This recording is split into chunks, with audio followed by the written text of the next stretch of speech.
Hey guys, it's Green Zero here back with another Command & Conquer 3 Kane's Wrath video commentary. That's right, welcome back to another VOD we have here.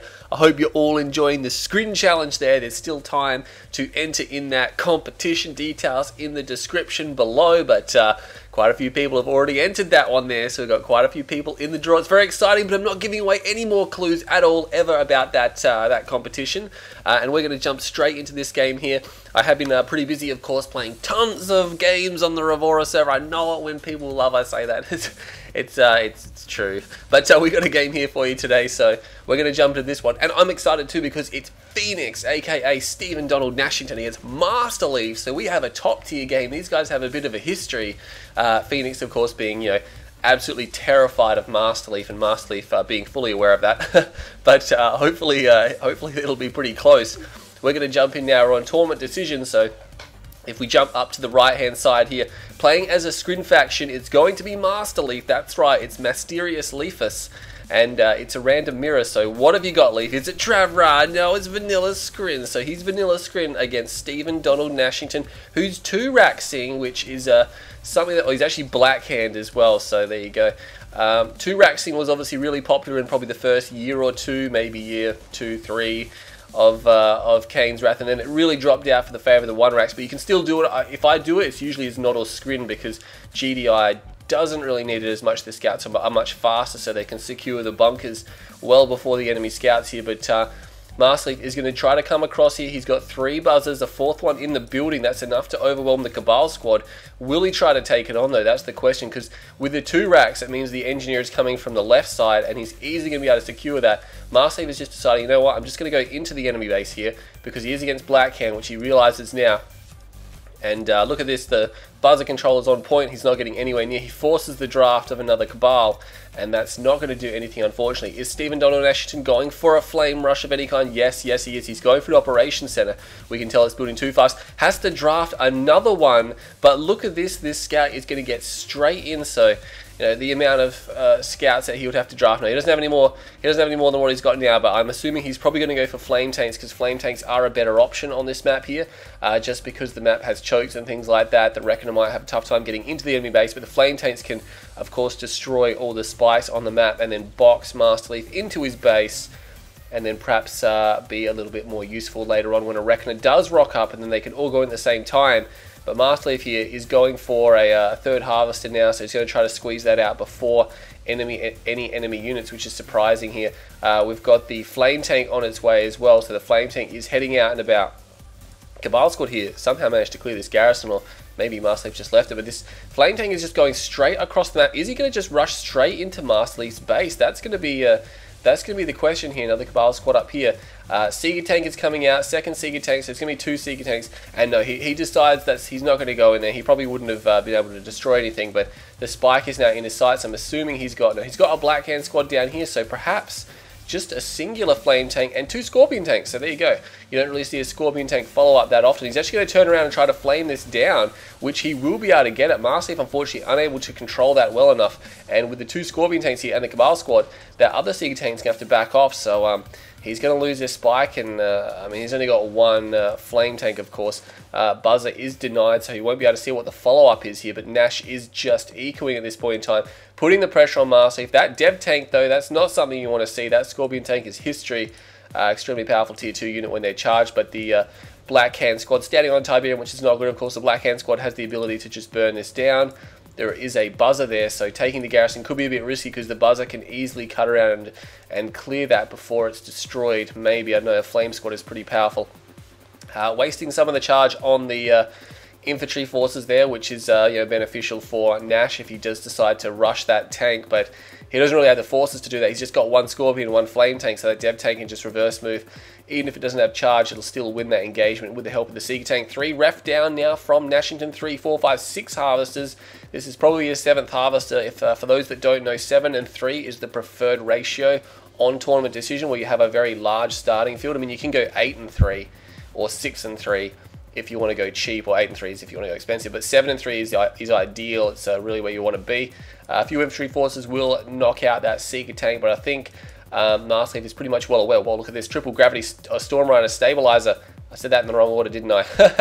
But he's pretty well aware that Nash is not following this up with anything just yet. So he's going for the Storm Riders. He has 1, 2, 3, 4, 5, 6, 7. He's already got 7 down now.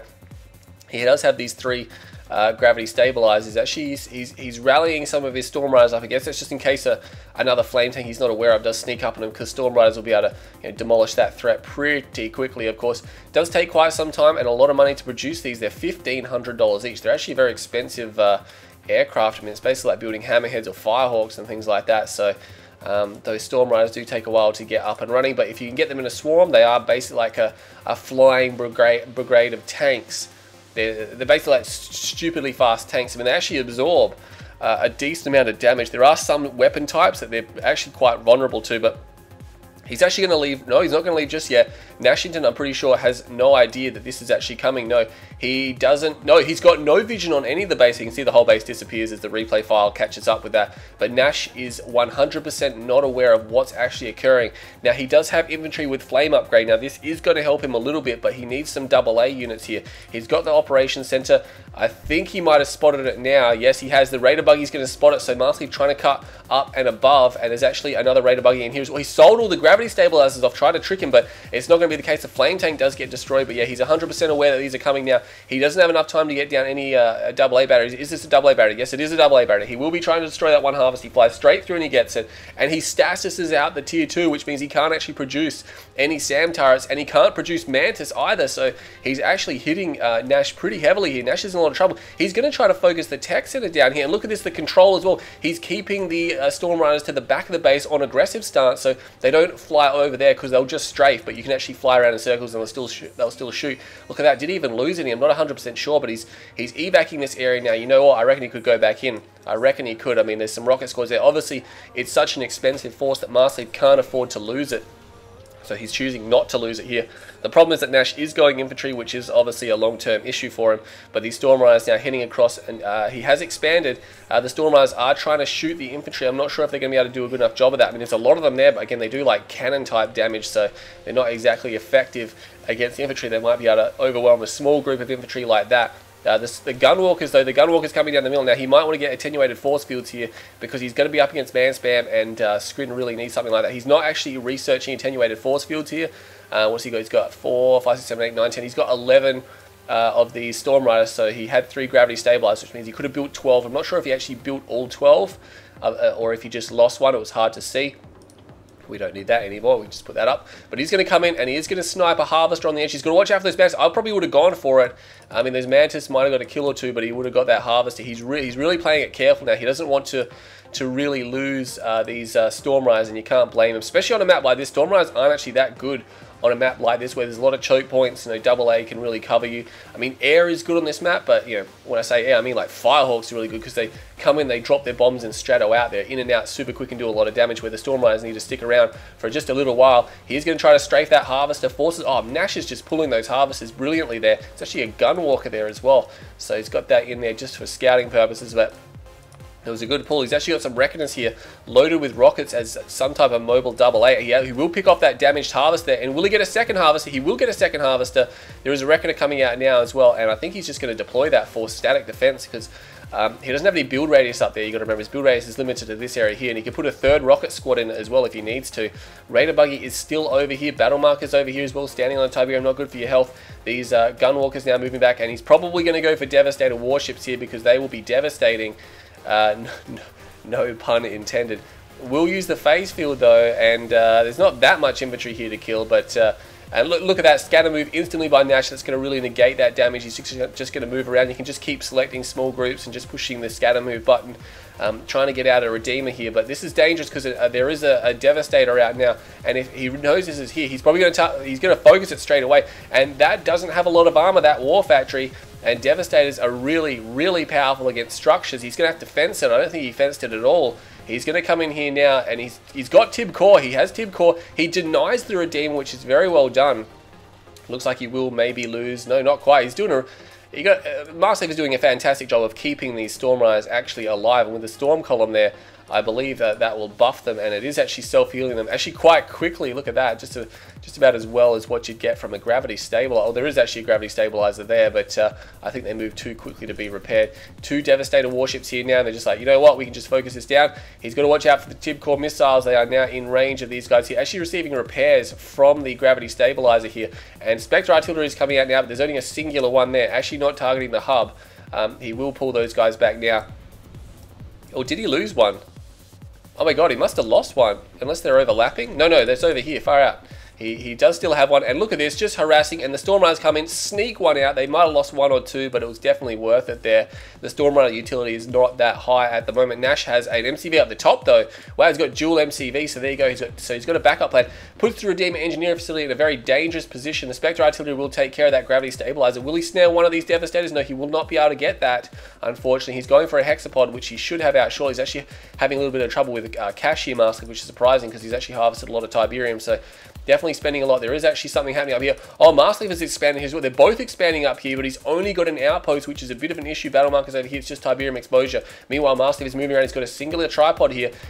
I'm not sure if he's going to be able to deny this Redeemer. The Spectre Artillery is now pushing him back, actually destroying the refinery. Not terribly important for masterleaf. He has a second one there. There is a mastermind here. He needs to go in right now. The Redeemer is going to come out. Masterleaf needs to try to stop this. Oh my god, is he going to be quicker? He stops it. He denies it. Denied. Oh my god, he almost left it too late. The mastermind, I believe, will escape. He will barely sneak away. This tripod is history, though, unfortunately. Storm Riders being recalled. Nash, is he winning the top fight? I don't think Masterleaf actually realizes there's a base here. He must realize there's a base here now. He's got 2 refineries, so he spent a lot of money on that. But Obelisks are coming down. Obelisks are just being able to one-shot these buzzer hives. Look at that, just instantly dropping them. And Masterleaf, of course, only has 1 drone ship. Problem for him. He's actually sending his Storm Riders up here now. There is some Tib core defenses. They're so difficult to get rid of for Storm Riders, though. The triple, I mean, it's not like Hammerheads where they can quickly focus them all down. Storm Riders are just not as good at that for some reason. They're switching between targets isn't as good. There's actually these 2 Devastators actually coming up here as well. So this might be what he needs here to defeat this area. Warsphere is getting pretty desperate. As we can see in the bottom right-hand side, the battle has died down somewhat. He really should just capture that husk. Masterleaf, it looks like he's just evacuating all of his forces here.